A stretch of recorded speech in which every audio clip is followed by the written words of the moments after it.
What's going on, guys? I'm Jay the Black. Shout out to everybody that's tuning in. I want to talk about Jussie Smollett or Smollett, whatever you want to call him.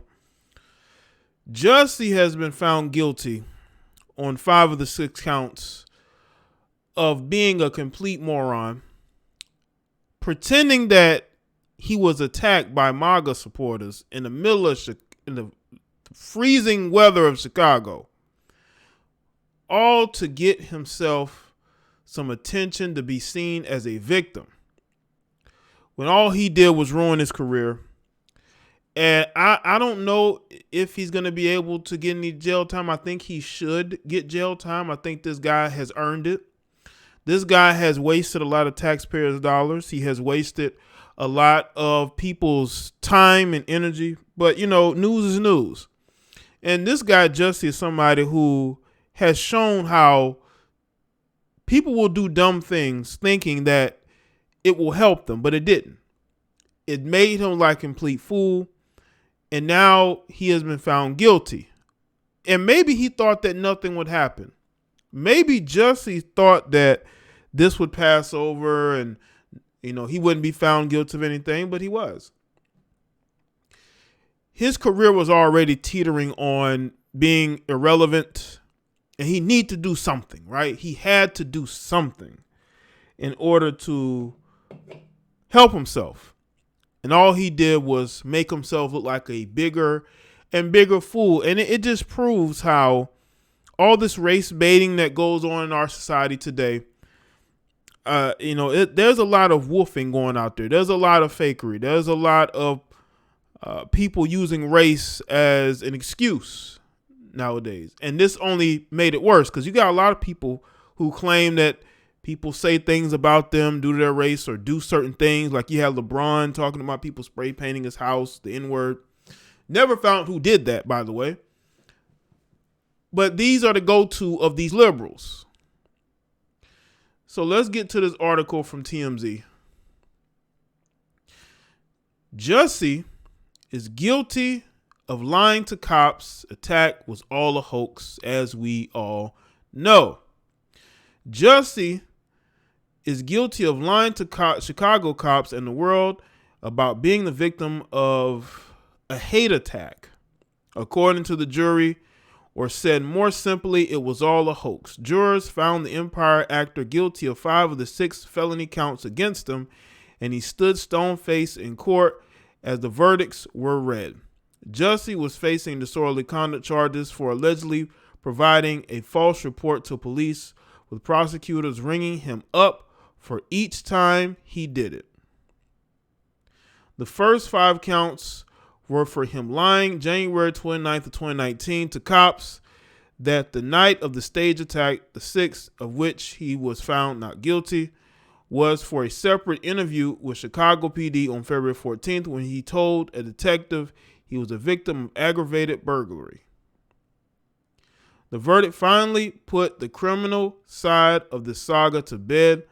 Jussie had maintained his innocence for years, insisting he did not hire brothers Abel and Bola to stage the hate attack in the middle of the bitterly frigid Chicago night. That's when he said he was going to Subway. Yeah. The brothers watched the guilty verdict announcement from an overflow room in the Chicago courthouse. Now that Jussie's been found guilty, he almost certainly have to pay restitution to Chicago in amount of $130,000. The amount of the city says it dropped on the investigation hoax attack. So we all know he's not going to do any time. He's probably going to pay a fine, the money that they put into the investigation, which is pretty much what he was, what the outcome was going to be. But this to me it just shows you how we have become a society of Karens. We have become a society of Karens. We've become a society of people making up things like Jussie in order to get sympathy. And race has been used as a way for these morons to get sympathy. But this is what happens when you live in a delusional lifestyle. Now you're made to look like a fool. Jussie is made to look like a fool because of his choice to go out there and lie about being attacked when he was never really attacked. The guy was desperate, and he was so desperate that he got these guys to help him stage this. And to me, it just shows you, man, where we are and why people love to use race as a way to gain victimhood, which is sad.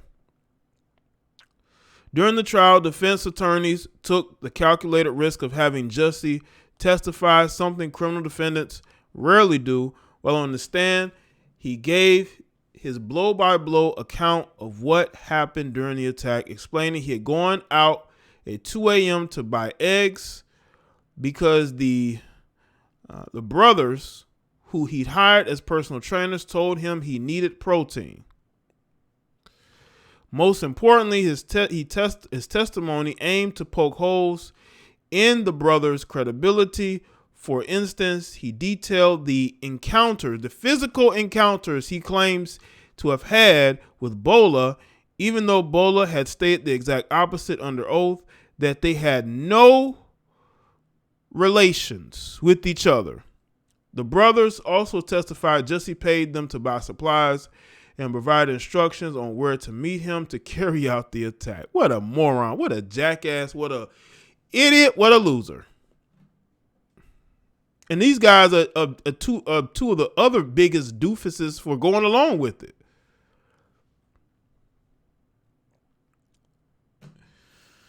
In the end, the trial boiled down to he said, and obviously the jury wasn't swayed by a celebrity on the stand. You recall Jussie initially claimed 2 white males jumped him. They hurled slurs at him, punched him, threw a noose around his neck, all while screaming, "This is MAGA country." Oh my God, man. And who believed that? Who really believed that? There were people who actually believe that that's what happened.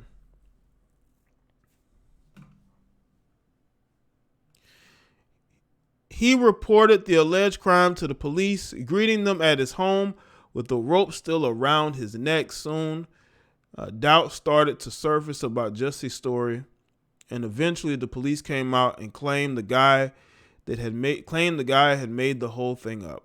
Jussie denied that, but he was ultimately charged in connection to the alleged lie. But stunningly, those whopping 16 charges were dismissed, with Jussie only having to forfeit his $10,000 bond as punishment. After much uproar, a special prosecutor was appointed, and he was charged Jussie anew.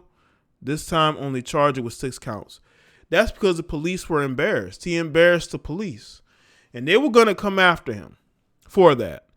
And the thing is that the previous person that was involved in this case had a connection to they had a connection to people, and that person was removed. And that's why they was able to bring someone new into this. There was also the issue whether the brothers were actually Jussie's drug dealers or not. The brothers claimed that they weren't, that they were simply suppliers, but Jussie's team argued that they were far more than just that, seemingly trying to ding their credibility. Despite Jussie testifying there was no hoax, the jury wasn't buying it. He now faces a possibility of 3 years in prison. But it remains to be seen if he actually do any time behind bars. Keep in mind he has no prior criminal record. I think they need to set an example with Jussie. They need to set an example with Jussie so this never happens again. You can't be pretending to be attacked by MAGA supporters. You can't be pretending that in the middle of freezing cold weather in Chicago, you're being attacked by Caucasians, who's focusing on you. They're not focusing on nothing else but you, right? They know who you are. Oh, man. And the thing is this, man, with this guy, Jussie did this to himself. He did this to himself. He has nobody to blame but himself. He's an idiot. He's a moron. His career was already over. Now it's really over. And the thing is, there's still people defending this guy. You already know what type of people I'm talking about. He was not taken into custody and remained free pending sentencing. The city of Chicago had sued Jussie over lost resources in investigating his claims, but if he has to pay back that dough as part of his sentence, that civil suit would be moot. Well, I think he needs to be prosecuted to the fullest extent of the law. They need to make an example out of Jussie so this never happens again. He wasted everybody's time, and I think he thought no one would care. Well, guess what, Jussie? People cared, and that's why you got found guilty on 5 of the 6 counts. So let me know in the comment section below, and let me know your thoughts.